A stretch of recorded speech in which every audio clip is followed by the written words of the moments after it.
Hey y'all, this is the fourth week for me getting ahead of depression. Just wanted to come on and share some of the things that I was reflecting on last week. Um, Last week was a great week for me. I was able to get my 6 days of 2 mile walks in.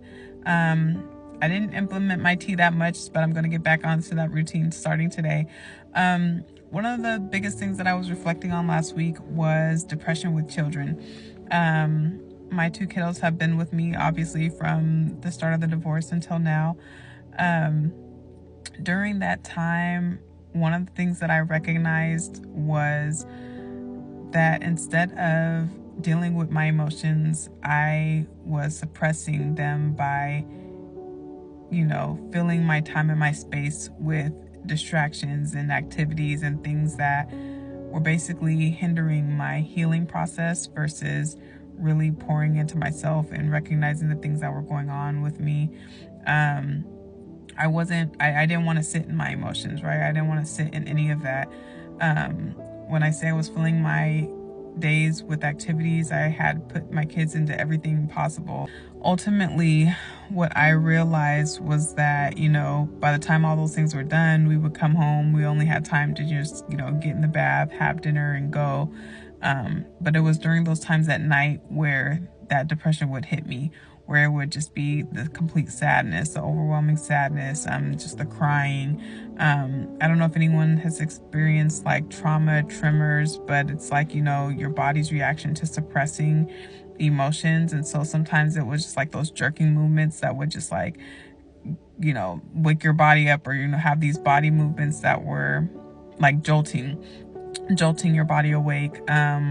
Sometimes it was feeling like a bunch of little needles are, poking at your skin. And so a lot of those things with not dealing with the emotions. I wanted to point out that sometimes, most people think of depression as something where, a person is not getting up in the morning, staying in bed, not functioning, staying in dark places, is hidden away, is going to drugs and using drugs and alcohol.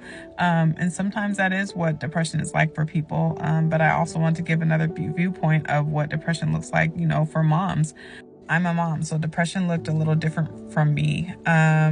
If you guys ever heard of walking pneumonia, I had walking depression. I was literally still getting up in the morning, going to work, dropping the kids off at school, again, showing up for the activities, showing up for the meetings with a smile on my face, where no one would ever really know that I was going through something.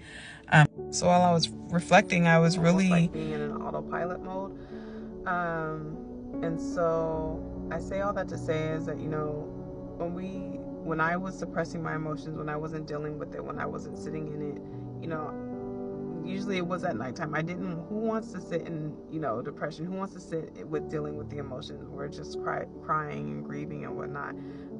Honestly, that's how I knew how to cope with things at the time, was just filling my spaces with distractions and being distracted from the work that really needed to be done in order to help me heal. And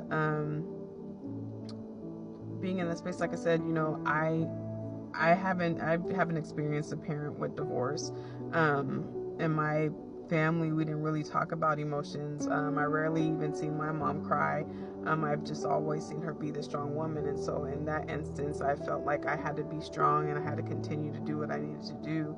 And that was just it was like learned behavior, and so that's what I did. But realizing that when doing that, I came to a point to where it was like a crashing point for me. I had a breakdown. I started experiencing panic attacks. I started experiencing this stage of life where I was just kind of living in constant fear and always on edge, and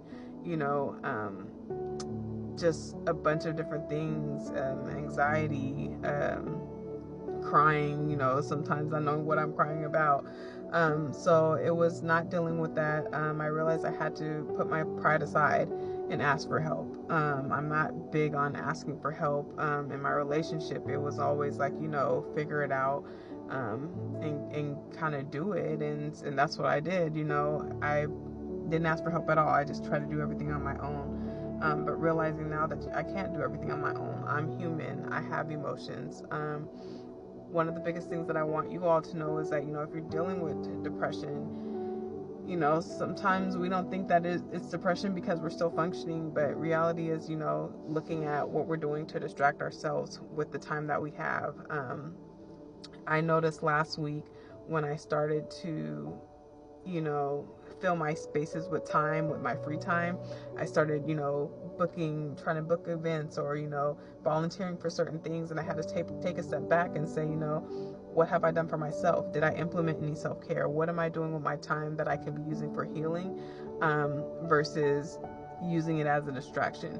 Not to say that everything's a distraction, because, you know, it is great to go out and volunteer and help others, but I just want you to know, it's not selfish to help yourself. It's not selfish to take care of yourself.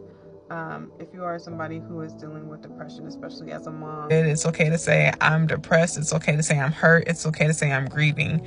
Those are things that I still work on now, being okay with that. And so that's one of the biggest pieces that I reflected on last week. So yeah, next week I'm going to focus on, you know, making sure that I'm implementing self-care, which I haven't done in a little while. Because I've noticed I started to book myself with activities and things when I have free time. I have free time to take care of myself. Just because you have time doesn't mean that you have to fill it with something else for you to be doing for others. Make sure that you do for yourself. I love you guys, and I will talk to you guys next week.